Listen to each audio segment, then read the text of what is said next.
So demon slayer infinity castle movie అయితే చూసొస్తున్నా. So ఈ movie ఇండియాలో రీసెంట్గా పెద్ద వైరల్ అయిందని చెప్పాలి. అండ్ ఈ మూవీ హైయెస్ట్ ఓపెనర్గా నిలిచింది యానిమేలో ఇండియాలో.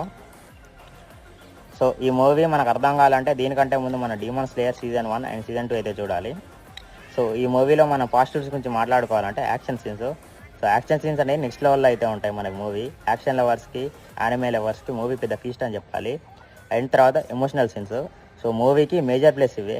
ఎమోషనల్ సీన్స్ కూడా నెక్స్ట్ లెవెల్లో అయితే ఉంటాయి.